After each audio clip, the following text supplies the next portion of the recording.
संत तुकोबांचा आत्मचरित्र अभंग आपण पाहणार आहोत. या अभंगामध्ये त्यांनी आपल्या जीवनाचे सर्व काही सार सांगितलेले आहे.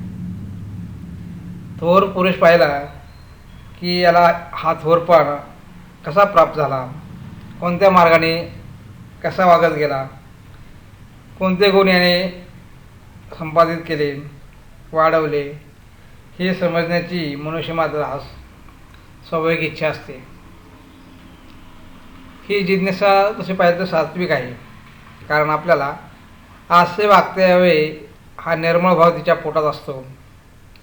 सत्पुरुषांचे दर्शन झाले किंवा त्यांचे चरित्र ऐकले म्हणजे त्यांच्या अंगचे गुण आपल्याला कळावेत व हा कोणत्या मार्गाने महापदास पोचला हे लक्षात येऊन आपणही त्याच मार्गाने जाण्याचा आपण प्रयत्न करत असतो. त्यासाठी त्याने सोसलेले कष्ट असतील, त्यानंतर त्याची पुण्याई सर्वांच्या वाट्यात येत नसून हा जिज्ञेची वृत्ती या ठिकाणी आपल्याला पाहायला मिळते. पहा, वेदशास्त्रात ब्रह्मनिष्ठांच्या अंगचे गुण सांगितले आहेत आणि महत्प्रयासाने ज्यांनी आपल्या अंगी असले गुण महात्म्यांचे आचारच सामान्य जनास मार्गदर्शक होते. सात्विक श्रद्धा ज्याच्या अंगी उत्पन्न झाले तो त्यांचा आचार म्हणजेच वर्तनक्रम पाहून त्याप्रमाणे चालत असतो. परी श्रुती स्मृतीचे अर्थ जे आपणची होऊनी मूर्त अनुष्ठाने गाजत वडील जे हे तयांची आचार ती पाऊले पाहुनी सात्विकी श्रद्धा चालेल तो तुची फळ ठेविले ऐसे राहील. ज्ञानेश्वरांचे 17वे अध्यायाची गोवी. महात्मा जेवतो कसा, बोलतो कसा, चालतो कसा, व्यवहारात वागतो कसा, हे समजण्यात सुद्धा मोठे शिक्षण असते. पहा, सामान्य जनांना प्रिय असलेले विषय त्यांना कसे सोडले, विषय वासना कशी सोडली, विषय वासना कशी जिंकली, त्यांना वैराग्य कसे प्राप्त झाले, प्रवृत्ती जिंकून निवृत्त कसा झाले, त्यांनी कोणत्या ग्रंथाचा अभ्यास केला, त्यांनी एकांत कसा धरला, एकांत कोणते साधन केले, सत्संगाची आवड कशी निर्माण झाली, सत्संगापासून त्यांना आत्मलाभ कोणता व कसा झाला, त्यावर गुरुकृपा केव्हा झाली, त्याने निश्चय कोणता केला व तो अजन्म आघाताला न जमता कसा पाळला, त्यावर भगवत कृपा कशी झाली, इत्यादी गोष्टी आपणाला नीट समजून घेतल्या पाहिजेत. पहा, या अभंगामध्ये आपल्याला ते पाहायचं आहे. पहा, अभंग पाहू आपण. याती शूद्र वैश्य केला व्यवसाय आधी तो हा देव कुळ पूज्य नये बोलो परी पाळले वचन केर्याचा प्रश्न तुम्ही संती संसारे झालो अति दुःखे दुःखी माय बाप सेकी क्रमिलिया दुष्काळे आटले द्रव्य नेला मान स्त्री की अन्न न करिता मेली लज्जा वाटे जीवा त्रासलो या दुःखे व्यवसाय देखी तुटी येता देवाचे देऊळ होते ते भंगले चित्ताशी जे आले करावे ते आरंभी कीर्तन करी एकादशी न होते अभ्यासी चित्तादी. पहा, सांगतात की मी जातीचा शूद्र आहे पण व्यवसाय केला पैशाचा. आमचे कुलस्वामी म्हणजे पांडुरंग कुलस्वामी असून त्याची उपासना आमच्या घराण्यात पूर्वपार चालत आहे असे ते सांगतात. पहा, आणि तुम्ही हा प्रश्न विचार न बोले परी पाळले वचन तुम्ही विचारलं म्हणून मी सांगतोय असं ते म्हणतात. पुढे पहा, म्हटलं की संसारे झालो अति दुःखे दुःखी माय पसे की क्रिमिलिया. म्हणजे पहा, आईबाप थोड्या अंतराने वारल्यापासून संसाराची दुःखे मी फार अनुभवली. दुष्काळ पडल्यामुळे घरातले होते नव्हते ते सर्व गेले. द्रव्य संपल्याबरोबर मानप्रतिष्ठा ही गेली पहा. दुष्काळे आटले द्रव्ये नेला मान. पहा, त्यांच्याकडे द्रव्य संपल्यामुळं समाजातील मानही त्यांचा कमी झाला.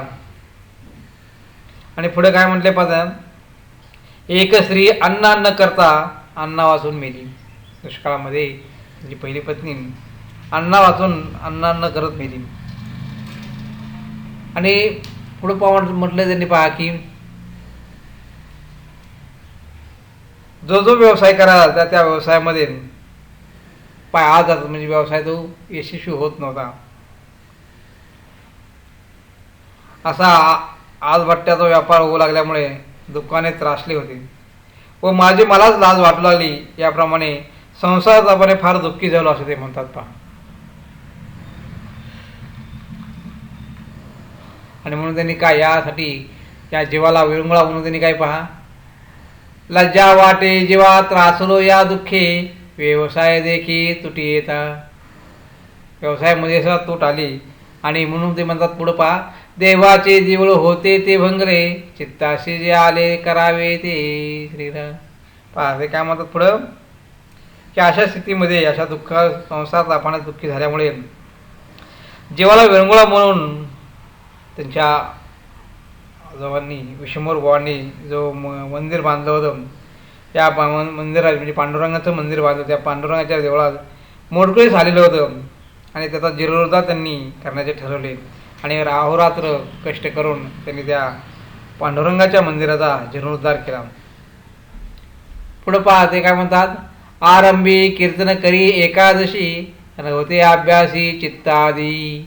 पहा काय म्हणतात ते की प्रथम एकादशी करू लागलं, सर्वात श्रेष्ठ अशी एकादशी करू लागलं. आणि कीर्तन म्हणजेच नामस्कीर्तन नामस्मरण करू लागलो. प्रथम अभ्यासाकडे चित्त लक्ष देत नव्हतं की चित्त जात नव्हतं, लक्ष लागत नव्हतं. मग संतांचे ग्रंथ पाहिले. पुढे पहा काय म्हणतात ते, काही पाठ केली संतांची उत्तरे विश्वासे आदरे करोनिया. गाती पुढे त्यांचे धरावे द्रुपद भावे चित्त शुद्ध करोनिया. पहा ते काय म्हणतात पुढं की एकादशी करू लागलो, त्यानंतर कीर्तन नामस्मरण करू लागलो. प्रथम अभ्यासाकडे चित्त लागेना, लक्ष लागेना. मग संतांचे ग्रंथ पाहिले व त्यांची काही उत्तरे काही वचने पाठ केली. संत वचनावर पूर्ण विश्वास ठेवला. पहा महत्त्वाचं काय की संत वचनावर त्यांनी पूर्ण विश्वास ठेवून व त्यांच्याविषयी आदर बाळगून ती पाठ केली. मग अशा प्रकारे अर्थ मनद्वारे त्यांचे चित्त अभ्यासाकडे लागले. अशा प्रकारे त्यांनी पुढे पहा म्हणतात की कीर्तन भजन कोणी हरिदास करीत किंवा तेव्हा मागे उभे राहून ते द्रुपद म्हणत असत. गावामध्ये एखादा कीर्तनकाराला कोणी कीर्तन करत असतं त्याच्या पाठीमागे थांबायचं, टाळ वाजवायचे, द्रुपद म्हणायचं. गाती पुढे त्यांचे धरावे द्रुपद भावे चित्त शुद्ध करून या. अशा प्रकारे कीर्तन भजन कोणी हरिदास किंवा करत असेल मागे उभं राहून द्रुपद म्हणत असेल. पण त्यावेळेला मात्र त्यांनी वाक्य म्हटले की भावे चित्त शुद्ध करून या. म्हणजे भावचित्त शुद्ध करून आर्तपर होऊन हरिप्रेम गाऊन चित्तात जमून हरीचं प्रेम चित्तामध्ये ठेवूनच ते द्रुपद म्हणत असत. संतांची सेविले तीर्थ पायवनी लाज नाही मनी येऊ दिली. पहा ते पुढे म्हणतात की कीर्तनकार असेल, भजनकार असेल किंवा हरीचे नाम गाणारे असेल, जे जे कोणी संत भेटेल त्यांच्या पाया पडत असत. पहा तीर्थ पायवनी म्हणजे प्रत्येकाच्या कीर्तनकार असेल, भजनकार असेल, हरीचे नाम घेणार असेल, त्यांच्या ते संत जे जे संत भेटेल त्यांच्या पाया पडायचे, त्यांच्या पायाचे तीर्थ घेऊ लागले. याची लाज बाळगली नाही. पहा लाज नाही मनी येऊ दिली. त्या तीर्थ घेण्याची किंवा पाया पडण्याची त्यांनी लाज बाळगली नाही. पुढं काय म्हणतात पहा, ठाकला तो काही केला उपकार केले हे शरीर कष्टवूनी. पहा ते काय म्हणतात की शरीर कष्टवून घडेल तेवढा परोपकार करू लागलो. दुसऱ्याच्या कार्यात ध्येय झिजू लागले. पहा याप्रमाणे ते सांगतात की मी परमार्थाचा अभ्यास करू लागलो, कथा कीर्तनात व संत संगत रंगू लागलो, कार्यात ध्येय झिजवू लागलो. तेव्हा या प्रपंचाकडे नीट लक्ष देता आले नाही असे वाटून स्त्री बंधू अपेष्टे हे मला उपदेश करून परत प्रपंचाकडे वळवू लागले होते. तेव्हा मन घट्ट करून मी त्यांचे ऐकले नाही असे ते म्हणतात पहा. कारण मला समूळ प्रपंचाचा वेट आला होता. हृदय मला प्रपंचाकडे खेचू पाहत होता व मन परमार्थाकडे वळले होते.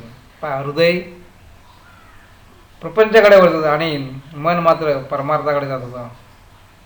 लोक प्रवृत्तीकडे ओढत होते व चित्ताला निवृत्ती वावडू लागली होती. पहा, वचन मानले नाही सहृदयाचे समूळ प्रपंच वीट आला. पहा, हृदयाचे म्हणणं होतं की प्रपंच करावा आणि मनाची इच्छा होती परमार्थ करावा. सत्यासत्याशी मन केले ग्वाही मानेले नाही बहुमता. अनेकांनी त्यांना समजावून सांगण्याचा प्रयत्न केला पण त्यांनी काही त्यांचं ऐकलं नाही. पहा,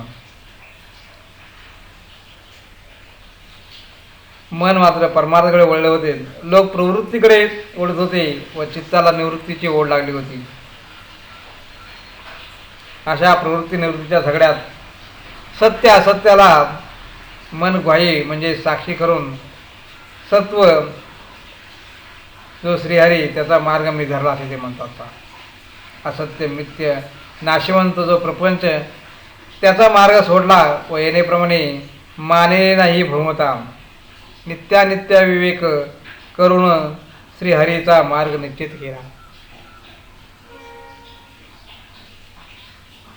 मानेला स्वप्नी गुरुचा उपदेश धरीला विश्वास दृढ नामी.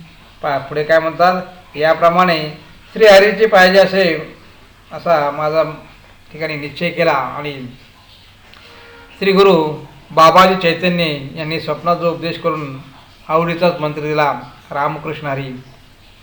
हा रामकृष्ण हरी मंत्र दिला आणि त्या मंत्रात मी चरीला विश्वास दृढ नामी. म्हणजे पहा की असे म्हणतात की या रामकृष्ण हरी या नामावर त्यांनी विश्वास ठेवला आणि म्हणून हरिनामच मला तारील. नामाचा जो महिमा आहे तो महिमा त्यांनी या ठिकाणी सांगितलं. पहा, नामच नामी जो हरी त्याची भेट करील असा बळकट विश्वास धरला व नामस्मरण ते दृढ धरू लागले. पहा, त्यांचा रामकृष्ण या मंत्रावर विश्वास होता आणि त्या मंत्राप्रमाणे ते वागू लागले. पुढे काय म्हणतात पहा, यावर या झाली कवित्वाची स्फूर्ती पायी धरली चित्ती विठोबाचे. पहा, अशा प्रकारे अखंड नामस्मरणात रंगून जाऊ लागलो तेव्हा मला कवित्वाची स्फूर्ती झाली असे ते म्हणतात. पहा, नामस्मरण करू लागले आणि त्यामुळं कवित्वाची स्फूर्ती झाली आणि कीर्तन प्रसंगी मुखावाटे प्रासादिक अभंग येऊ लागले. ही माझ्या बुद्धीची प्रभा नसून ते सांगतात ही माझ्या बुद्धीची प्रभा नसून तर काय आहे ते देव मला बोलवतो, देवच माझ्या मुखातून बोलवतो असे समजून ते मी विठवाचे पाय मात्र चित्ती धरले, मनामध्ये धरले. पुढं काय म्हणतात पहा, निषेधाच्या काही पडिला आघात तेरे मध्ये चित्त दुखवले. पहा, बुडविल्या वह्या वैसलो धरणे हेरे नारायणे समाधान. पहा, पुढे काय म्हणतात की अशा प्रकारे क्रम चालू असतानाच माहिती आहे रामेश्वर भट्टांच्या द्वारे निषेधाचा आघात त्यांच्यावर घडू लागला. रामेश्वर भट्ट त्यांचा निषेध करत होते. देवाच्या प्रेरणेने मी कविता करत असून काही लोकांना त्यास अडथळा केला असे ते सांगतात. तेव्हा मी अभंगाच्या वया इंद्रायणीच्या डोहात बुडविल्या व 13 दिवस अहोरात्र धरणे धरून देवाच्या द्वारी बुडविल्या वया बैसलो धरणे केले नारायणे समाधान. अशा प्रकारे 13 दिवस अहोरात्र धरणे धरून देवाच्या द्वारी त्यांचे ध्यान करून राहिलो. तेव्हा दया येऊन नारायणाने स्वतः दर्शन देऊन माझे समाधान केले असे ते म्हणतात. व या आघातापासून माझे व वयांचे स्वतःचे रक्षण केले असे ते सांगतात. विस्तारी सांगता बहुत प्रकार, होईल उशीर आता पुरे. आता आहे तैसा दिसतो विचार, पुढील प्रकार देव जाणे. बघता नारायण उपेक्षी सर्वता, कृपावंत ऐसे कळू आले. तुका म्हणे माझे सर्व भांडवल, बोलविले बोल पांडुरंगे. अशा प्रकारे तुकाराम महाराजांनी आपल्या या अभंगातून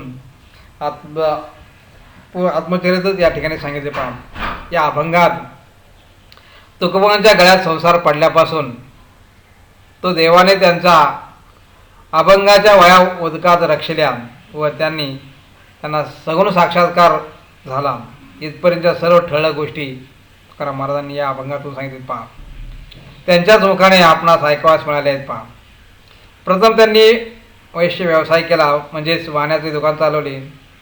काही वर्षे धंदा नीट चालला, पण पुढे एकामागे एक आपत्ती येऊन त्यांचे मन संसाराला विटले होते. आई वडील वारले, दुष्काळाने सर्व द्रव्य गेले. द्रव्य नाशाबरोबर जी काही समाजात प्रतिष्ठा, ती प्रतिष्ठा पण गेली. दिवाळे निघाले. तुकाराम महाराजांची एक स्त्री अन्ना वाचून तडफडून मेली. एक मुलगाही मेला. जो उद्योग करावा त्यात आत पाय असं होऊन प्रपंच दुःखाने भरपूर निघाला होता. तेव्हा वैराग्य उत्पन्न झाले. मनुष्य प्रपंचात भरपूर निघाला म्हणजे परमार्थाकडे वळतो. संसार दुःखाने दुखवला व त्रिविध तापाने पोळला म्हणजेच प्राणी परमार्थाचा अधिकारी होतो. संसार दुःखाने आपण सगळेच गांजलो जातो. दुःखी असह्य झाली म्हणजे संसाराचा तेवढ्यापुरता विटही येतो, पण शेंबडातल्या माशीप्रमाणे त्यातच पुन्हा पुन्हा गरफडून जातो. का संसाराच्या लाता खाऊन आपण कोडगे झालो. कोडगे तुकोबांनाही प्रपंचाचा वीट आला होता, पण त्यात फरक आहे. त्यांना समूळ प्रपंचाचा वीट आला होता. प्रपंचाला मूलाधार जी वासना, तीही त्यांची नष्ट झाली. स्मशान वैराग्य आपणास नेहमी येत असते. पहा, स्मशान वैराग्य आपलं माहिती आहे तेवढ्या पुरतं येणार आहे, पण ते वैराग्य स्मशानाच्या बाहेर पाऊल टाकले की संपून पुन्हा आपण पहिल्यासारखे लोचट होतो. याचे कारण ते वैराग्य वरवरचे असते. डोळ्यातून 4 थेंब गेले की वैराग्य संपले. तुकाराम महाराजांना प्रपंचाचा वीट आला एवढेच नव्हे, तर प्रपंचाचे मूळ जी वासना तीही त्यांच्या ठिकाणची दग्ध झाली. संसार नश्वर आहे, संसार सुख ही भ्रांती आहे व शहाण्याने प्रपंचविषयक सर्व वासनापासून दूर झटकले पाहिजे असा त्यांचा ठाम निश्चय होता. याप्रमाणे परमार्थाला मूलाधारभूत जे वैराग्य ते त्यांच्या अंगी उत्पन्न झाले होते. संसाराला जशी पाठ फिरत तसे परमार्थ सन्मुख होऊ लागला.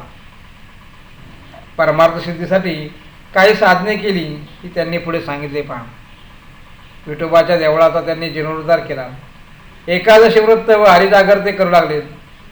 कीर्तन भजनकारांच्या मागे शुद्ध भावाने टाळ धरून ते उभे राहू लागले. साधू संतांचे कित्येक ग्रंथ त्यांनी पाहिले व मनन सुकवला. उपकार अशी त्यांची वचने पाठ केली. लाज लज्जा सोडून साधू संतांच्या पायी ते नम्र झाले.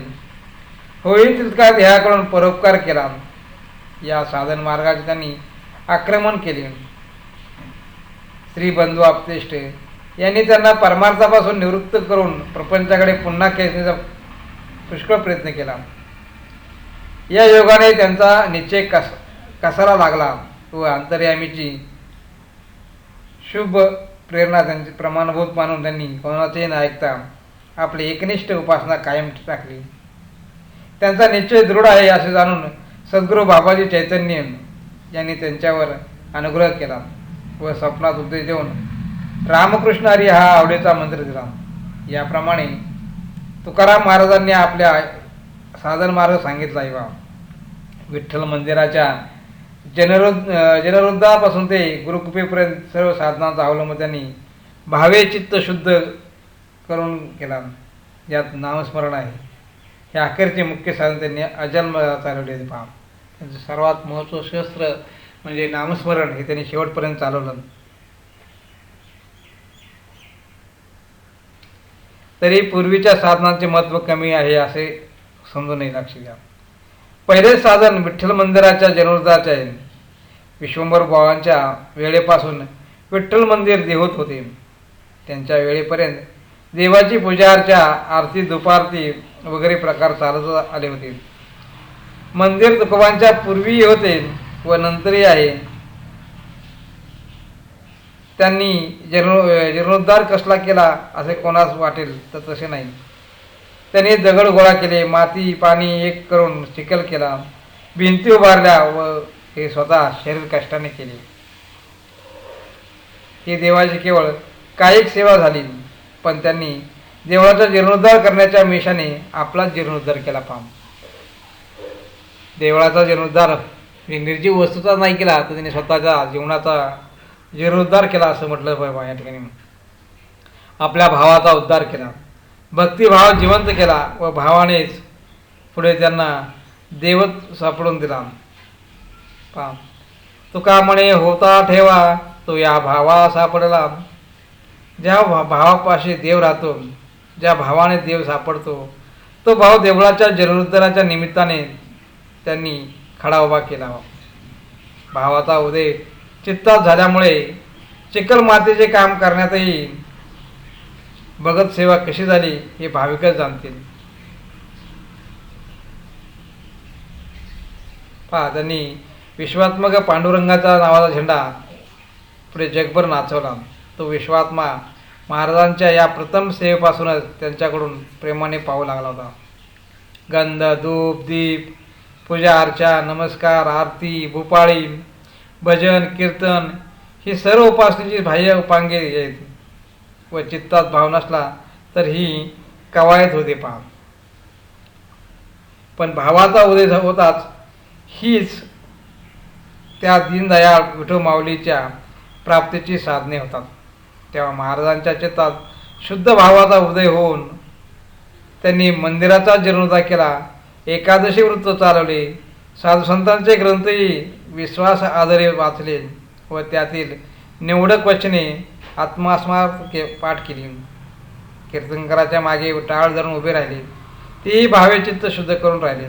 या सर्वात भाव मुख्य होता व त्यामुळेच भावाचा भोगता जगदीश संतुष्ट झाला व त्यांनी बाबाजी महात्म्यांचा उपदेश होऊन साधनाचा परमसार जे नामस्मरण त्याचा टकळा लागला.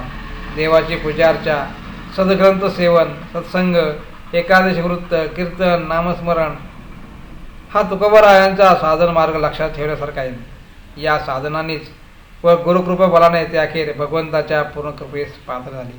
अशा प्रकारे आपण तुकाराम महाराजांच्या या आत्मचरित्राचा अभंग थोडक्यात माहिती पाहिली. पहा, पुढेही अजून काही त्यांचे आपण अभंग पाहणार आहोत. बोला पुंडलिक वरदे हरी विठ्ठल श्री ज्ञानदेव तुकाराम महाराज की जय. जय पंढरीनाथ महाराज की जय.